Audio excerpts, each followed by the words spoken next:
This video was sponsored by CuriosityStream in partnership with Fight. Apparently, this is about Service China Nebula. destroying its tech sector and In what the 2010, reasons for a why. huge fight started brewing between China's two leading software companies. On the one side, there was Tencent, the behemoth behind WeChat, League of Legends, and more, who back in 2010 was riding high on their first hit, an instant messaging app called QQ. And on the other side was Qihoo, the country's leading antivirus company, with their flagship app called 360 Safeguard. Both QQ and 360 Safeguard were massive hits in China until in 2010 they finally grew too big to coexist peacefully. The problem started with Qihoo blocking ads in the QQ app as a kind of cross-app ad blocker. Soon after, Tencent responded by developing their own competing antivirus software. They called it QQ Doctor and they bundled it with their instant messaging app, which got them 100 million installs almost overnight and a 40% market share in China right away. In response, 360's antivirus app quickly sent users a suite of pop-ups warning them that QQ software was basically malware that they should just stop installing.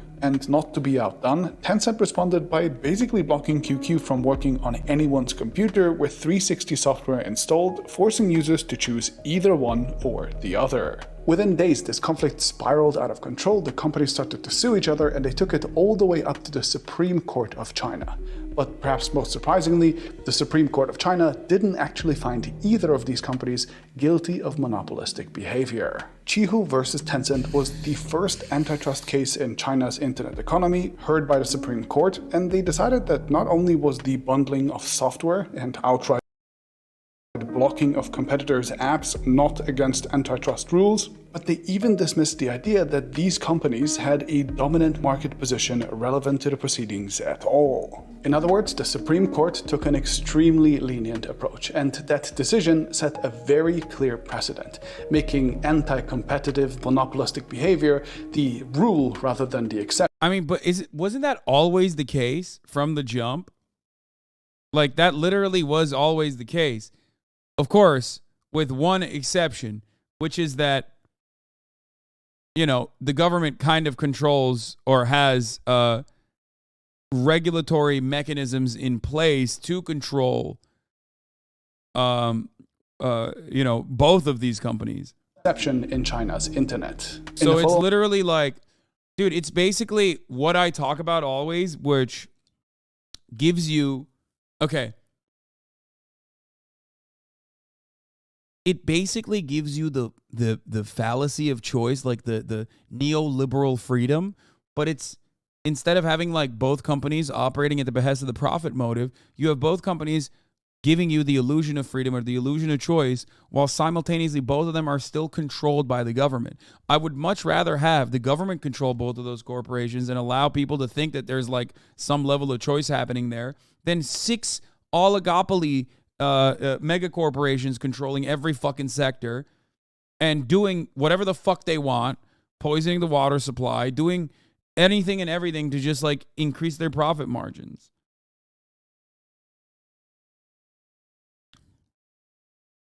Long years, Tencent's WeChat routinely outright blocked links to competing social media apps, killing many competitors in their tracks. Retailers like Alibaba frequently told brands that they would have to choose between listing either on their platform or those of their competitors, a practice commonly called in China choose one from two, and so on. For the last decade or so, China's internet became the Wild West, or shall we say Wild East of monopolistic behavior, with the Chinese government doing very little to stop it at all. So it came as a huge surprise when in 2020, the government took a massive U-turn. A sudden and violent series of crackdowns started, in which every major internet company in China became targeted, hundreds of fines were handed out, legal systems were completely reformed, managers were fired or stepped down, companies were forcefully delisted from stock markets, and so on. The crackdowns lasted almost 2 years, and together with other recent economic difficulties, they wiped out at least $1.5 trillion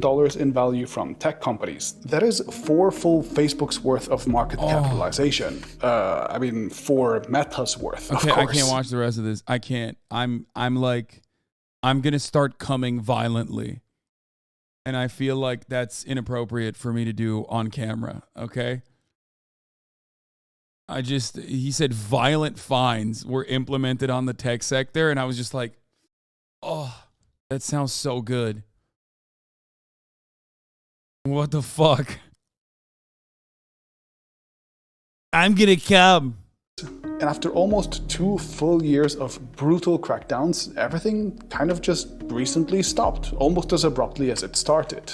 Just a few days ago, the IPO of Ant Group, the first victim of the crackdown, was reportedly back on track again, and not long before that, state-affiliated news pages started talking of government support suddenly returning to the sector as well. So as the crackdown seems to be coming to an end, it's time to look back at the last 2 years and ask what exactly happened, why China decided to crack down on its own tech giants, and what they might have achieved in the process.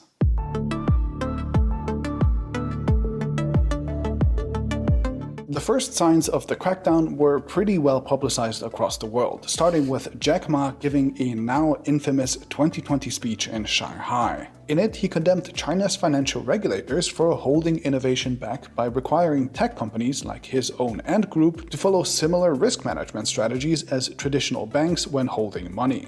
He implied that it was an Dude, oh my God. I can't watch this. I can't. It's just like, it's too much. It's literally too much. It's too much. It's too much. This is more pornographic than when Sean Hannity sucks off Donald Trump on television.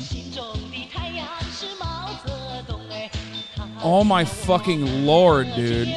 Also, you don't always find a Western independent outlet even that covers terms on these on exactly the real boundaries that they're supposed to happen on.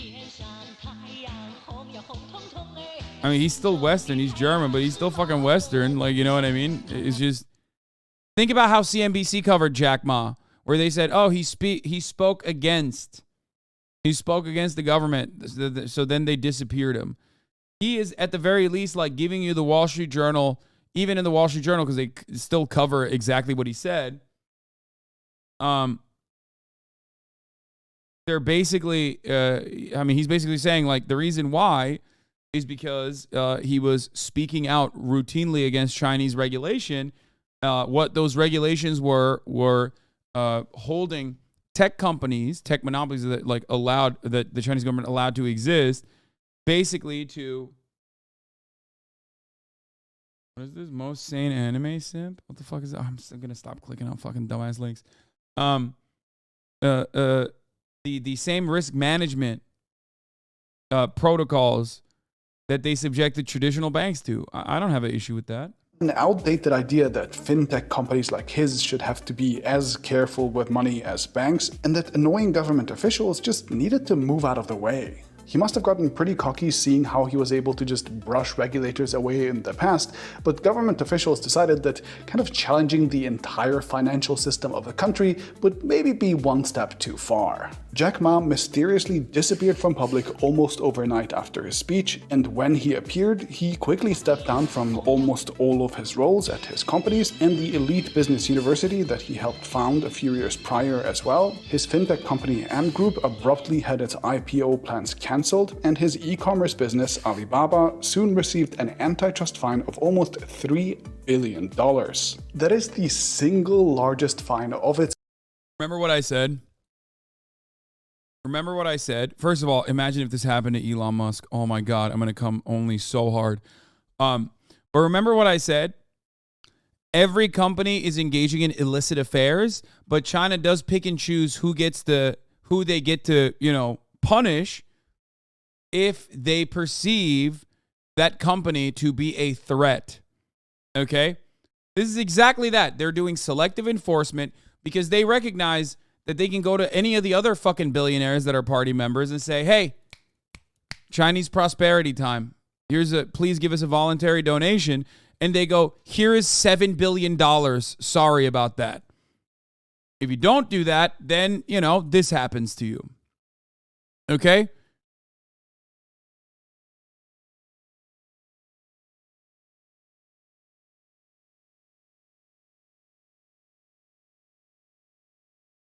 That's it. It's kind of by far. This sounds like Nazi Germany. Yeah.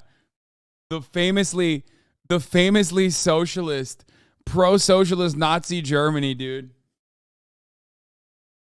Brother, what do you mean? You're literally talking about the most effective mechanism of control that capital owners absolutely loved in human history. An experiment that straight up utilized nationalistic fervor to justify like corporate control over an entire fucking nation that had imperialistic wants and desires that felt cucked out of the race to colonize the rest of the fucking planet in comparison to all of its other European bordering nation states. And you're literally comparing that to what China is doing and saying, wow, this is exactly the same.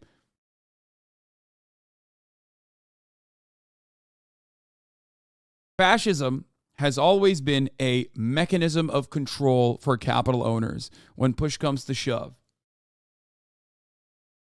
In the history of China, and it's big enough that even the EU officials would be impressed by the sum. And if there's anything that EU officials are familiar with, it's handing out big fines in the name of antitrust. Jack Ma's fall from grace was swift and decisive, and seeing the massive credit crisis in the Chinese real estate market that developed soon after, it's clear to see in retrospect that Jack's speech about loosening financial regulations must have sounded particularly dangerous to the government at the time. That said, while he might have started the avalanche, the crackdowns didn't stop with him at all. Every single major internet company in China was targeted, and the government pushed through major changes in 7 areas. First, antitrust. China suddenly decided to crack down on those choose one from two and other similar practices it tolerated for decades. It got much stricter on blocking mergers that they deemed anti-competitive, they handed out hundreds of fines, and they passed much stricter anti-monopoly laws as well. Second, deceptive practices. Chinese internet companies were just as full of fake reviews, fake discounts, fake prices, well, just about everything as they were of anti-competitive behavior in the past, and the government launched lots of investigations and handed out fines relating to those. Third, privacy. After decades of virtually unrestricted access to user data, the Chinese government passed the so-called— This is so fucked up. I hate this. I'm sorry. I fucking hate this. It's so disgusting. This is literally like watching your wife of 30 years get fucked aggressively on camera. I'm looking at this and I'm seeing, I'm looking at this and I'm sitting in the fucking cuck chair like I'm Sneeko watching another country live out my dream. Okay? I'm Sneeko. We're all Sneeko. Everyone that lives in the Western world watching this video is like, come on, bro. No, this is like absolutely preposterous, dude. We're all in the fucking cuck chair, man. I hate to see other motherfuckers living out my dream, dog. This is not good. Okay? First, I was coming uncontrollably. Then I realized, when the fucking camera pans over, I realized, oh my God. I could be living like this. And now I feel shitty. What do we get, dude? You know what we get in America? We get this shit. Trump on the fucking dumbass Full Send podcast. That's what we get. Okay? China's out here being like, oh yeah, what's up? We're going to do insane amounts of regulatory control over the fucking tech duopolies and oligopolies that exist in every fucking sector. We're going to do massive crackdowns. We're going to fine you into fucking oblivion. We are going to ensure that there are no more mergers happening. There's going to be top of the hour ad breaks and subscriptions for every single person, because at the top of the hour, there's a 3-minute ad break. And if you no longer want to see those ads, all you need to do is subscribe. And it's actually Chinese prosperity for Oilers to gift subscriptions to those who have not. Okay? So that everyone can avoid, the top of the hour ad break and enjoy an ad-free broadcasting experience. Okay? And I'm over here watching all this happen, and I'm like, why can't we have this? It's fucked up. Alika, thank you for the 5. Get the subs.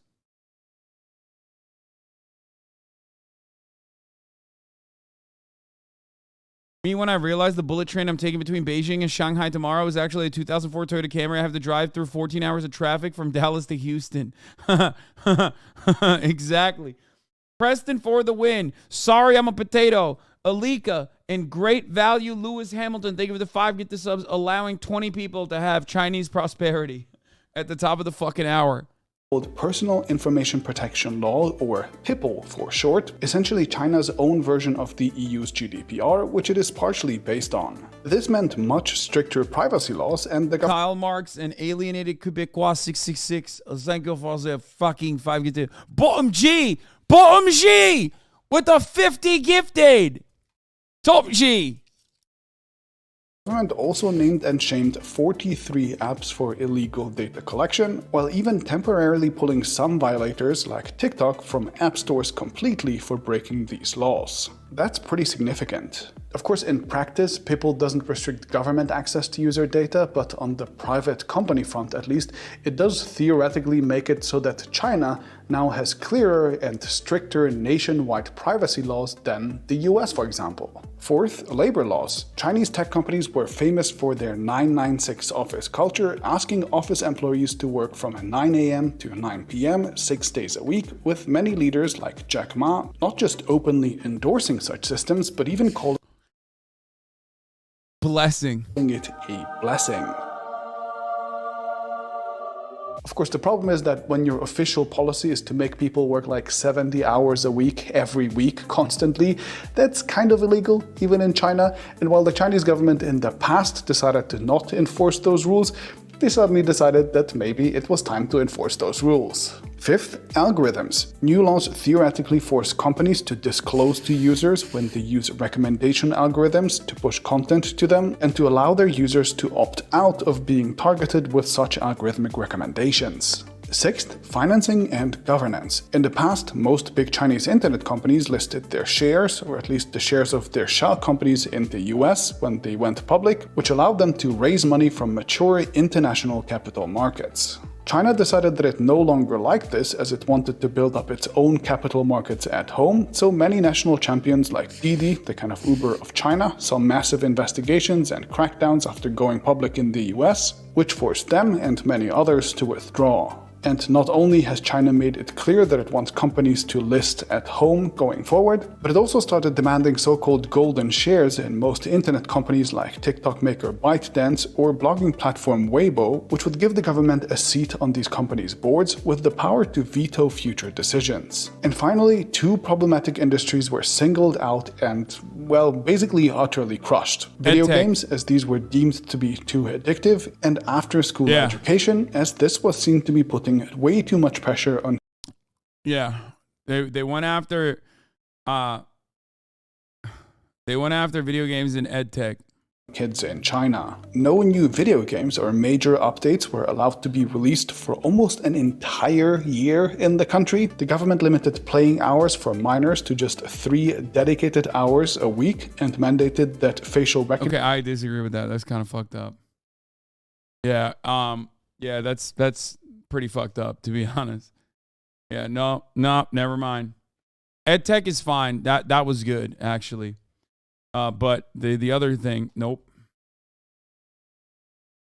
Didn't the evisceration of like Chinese EdTech and like after school programs, which in Turkey we call dersane, for the record, didn't they basically make all of that public? Someone in this chat should know. What they ended up doing was beef up the public sector, like public education sector, which actually opened up a lot of opportunities in even one of the ghost cities that we were looking at, where people now people started moving into areas where there were better education. Abi denediler ama tam da olmadı. Bizde olmaz oğlum. Biz Çin değiliz. With the amount of video games you play, you might as well be a Chinese child. First of all, I definitely play more than 3 hours of video games. I just don't do it on stream, Mongolshevik. I have been playing Yakuza 0 like a motherfucker, like nonstop. Literally all hours of the day, All hours in the morning, now I'm playing Yakuza 0. All hours at night, I'm playing Yakuza 0. It's fucking sick. I think 3 hours is too small for the entire week. Recognition and age restriction software was built into games to enforce these rules, while they also simultaneously outlawed basically the country's whole gargantuan after-school education industry as well, to reduce pressure on school children, which bankrupted 25 massive online education companies and caused the collapse of the whole industry. Those 7 combined restrictions had pretty wild effects on the only ones that survived were ones that were also in India as well. The country's internet economy, pushing most companies' stocks down at least 2/3 from their peaks in 2021, wiping out more than $1.5 trillion of value in the process and causing hundreds of thousands of layoffs. In other words, the government suddenly and deliberately wrecked the very tech giants that they in the past have basically protected at all costs, which really begs the question of why. What happened that made the government change so suddenly? To start with, Jack Ma's speech might have been the straw to break the camel's back, but the government has long felt that private internet companies were starting to amass too much power anyway, and much of the crackdown was simply a swift and brutal reminder to everyone in the industry of just who was in charge. But besides just the desire for more control, the government also faced threats, both externally and internally, that they needed to address. Externally, the US bans around Huawei, ZTE and others made it painfully clear that China's economy and technology sector was dangerously reliant on core technologies from abroad. This was a major vulnerability, but according to the CCP, internet companies hoovered up most of the resources and spent them on pointless feuds that the government calls a, quote, disorderly expansion of capital around a million new ways to deliver food or shop online or whatever, instead of sinking their billions. Wait, hold on. Feuds that the government calls a, quote, disorderly expansion of capital around a million new ways to deliver food or shop online or whatever, instead of sinking their billions into critical capabilities around semiconductors, material sciences, self-driving cars, etc. These foundational technologies that China needed to gain independence or maybe even exert control over others in the future, these were not only not sanctioned, but actually continued to receive massive support, and the crackdowns partially served to make it very clear to everyone that these were the areas that the government wanted resources. Bro, this is literally carrot and a stick. Okay? In America, we don't have a stick. We only have a carrot. That's it. And the carrot doesn't work without the stick. You push for growth sectors, you hyper-focus on it, you allow it to expand rapidly, you allow it to grow, and then when it gets to a size where it's like unmanageable or it starts to be a problem, you then fucking whip out the stick. That's it. And then you continue to prioritize other growth sectors that you find to be future tech that will also make you competitive in the global marketplace. America only has carrots, and they keep giving more and more carrots to the fucking corporations with no stick.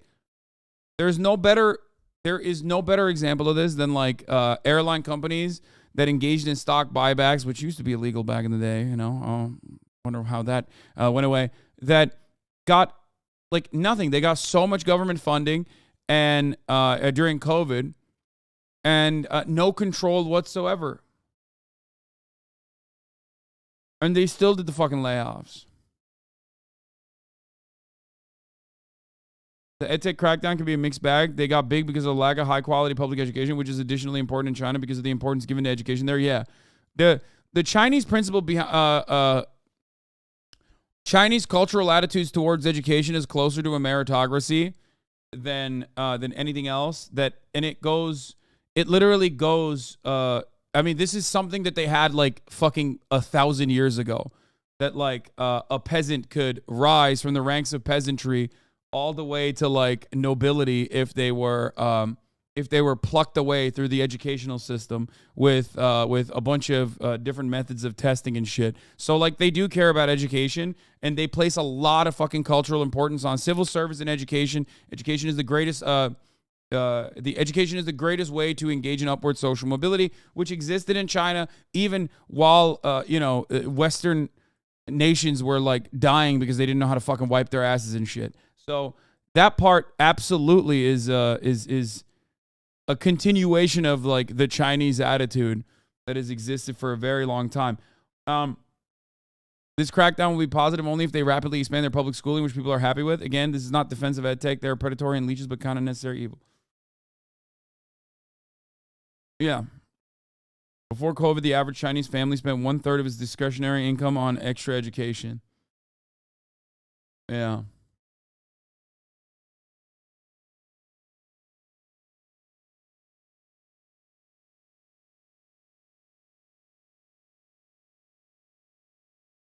Can you explain what edtech is real quick? It's private institutions that offer supplementary education. So you go to school, but then you have like some kind of like scholastic aptitude test, some form of that, in between 8th grade and high school. That's how it is in Turkey. I don't know if that's the same in China. But then also on top of that, in between high school and college, and in order to study for those tests, or in order to get better at your school in general, you go and get additional courses after school, where I don't know what it's called in America. I don't know what they do, but yeah, it's private e-tutors in China. A lot of that was like done online, but there are actual like physical schools as well. In Turkey, there were physical schools. I went to them. Like, it was fucking terrible.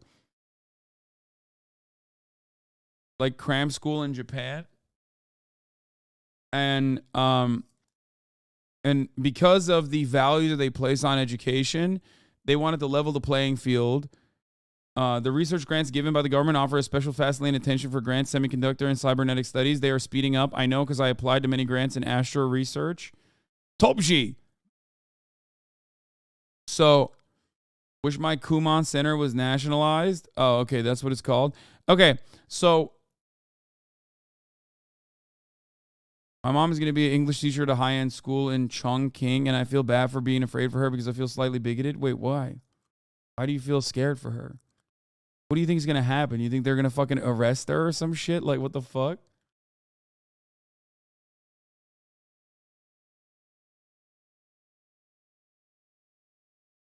She taught them English too well.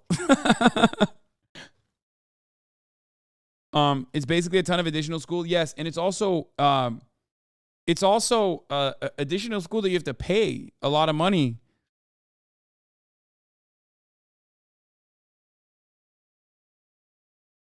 Is to be spent on much more. And internally, the Chinese economy, and through it, Chinese society as a whole, was reaching a pretty significant turning point as well. I'm gonna be honest with you, your mom is significantly worse off being a teacher in Oklahoma than she is in any part of China, okay? Like, I was just thinking about that, and it's like, your mom could be living in Oklahoma, driving Uber, tired as fuck, after her entire workday, specifically so that she can make ends meet and have a living wage, because in Oklahoma, teacher salaries have stagnated for the past 20 fucking years. Or she could go live a comfortable life in China, teaching English, and, become more worldly as well. I'm willing to bet that she's not going to have to buy her own class supplies or get fucking shot. That's the other thing that we're not even talking about. Hey, what's up? At least your mom doesn't have to fucking dodge bullets. You know what I mean? There's another fun component to being a teacher somewhere else on the planet than the United States of America.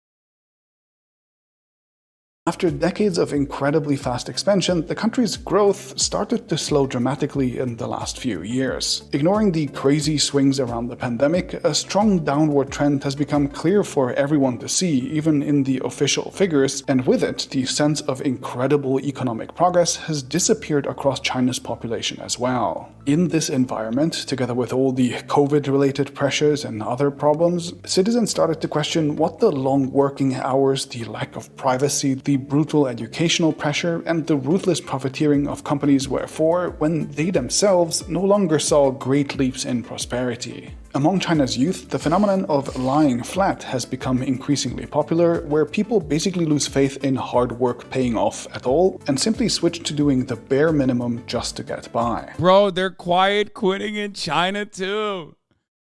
Yo! Dude, they're quiet quitting in China too. What the fuck? Okay, I do love this because I'm gonna be honest, like, I personally think that this is interesting because we know how the American government is not dealing with this, right? Because like one component of this is to like create more opportunities, you know, allow fluidity in you know, changing sectors and whatnot. Not have your insurance tied to your employment, like not have your healthcare tied to your employment, things of that nature would allow people to focus on initiatives in industries, especially if you have industries that you care about, that you want to fucking grow. Like in America, we have a major infrastructure problem. Construction would be great. You know what I mean? How do you fucking get people to get into construction? I mean, better pay, housing, things of that nature that the government could handle. So I would love to see how China deals with this problem.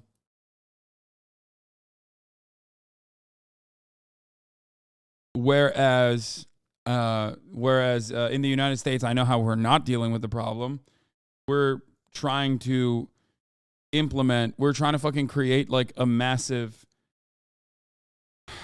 I don't know, a massive recession so that people are starving.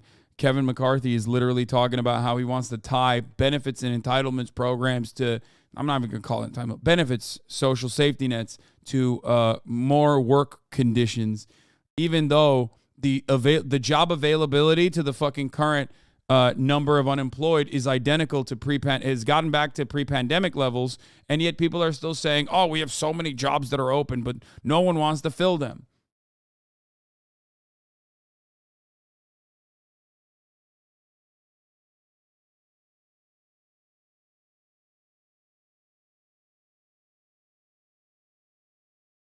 You're misinformed. China is collapsing. Look, I know, dude.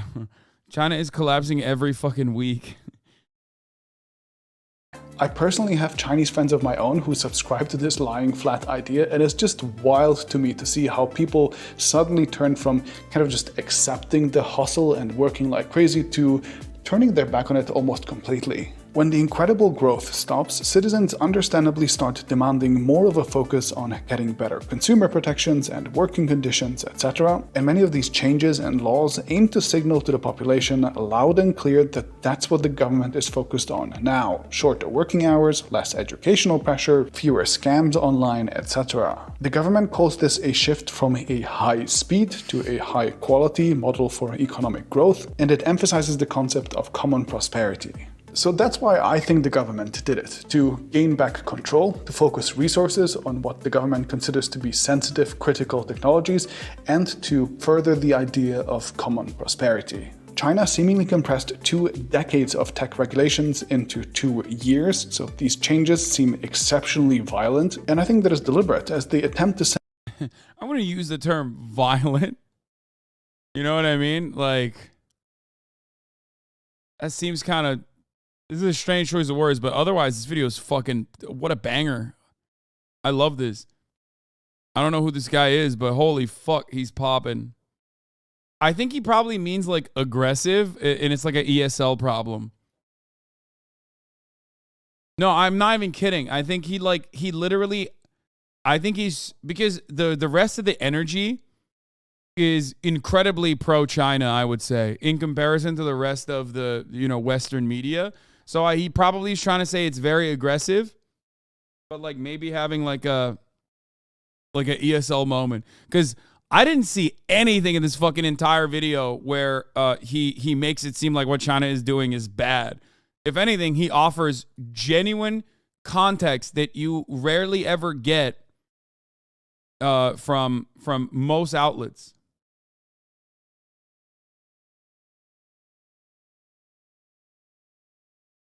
send a very clear message I'll to be both back. the industry and their citizens that they take these things very seriously all of a sudden. Now, the question is whether these consequences will work as planned and whether there are any unintended consequences. And while it's impossible to say for certain, we can already see some first signs. If you're interested in my assessment of the effectiveness of these sanctions, I've made a separate bonus video diving into exactly that, covering how government agencies, investors, consumers, and the markets have reacted so far, and you can watch that as a bonus video exclusively on Nebula. This video joins many other bonus segments that I've released on our own video streaming site called Nebula in the past, so interested viewers can dive deeper into each of my topics, and it also joins fantastic Nebula original series like China Actually from other Nebula creators like Polymatter. For everyone wanting to better understand how China works, which I guess is everyone still watching this video, I think this series is an absolutely brilliant resource. Nebula is built and owned by me as well as hundreds of my very favorite educational creators, many of which I bet are also your favorite educational creators, and the platform truly significantly helps us finance our work while also giving you extra content to watch. There are no ads on Nebula, our existing YouTube videos are all up there as well. Fuck. Well, there are no ads on Nebula, but I just accidentally showed you guys an ad while I was doing a pee-pee. The way China does domestic and foreign policy, in my opinion, is just a smarter way of organizing a capitalist state. Not to be the ML guy, but I think we still need to keep in mind the purpose of the state, though it's definitely a more worker-friendly empire than the U.S.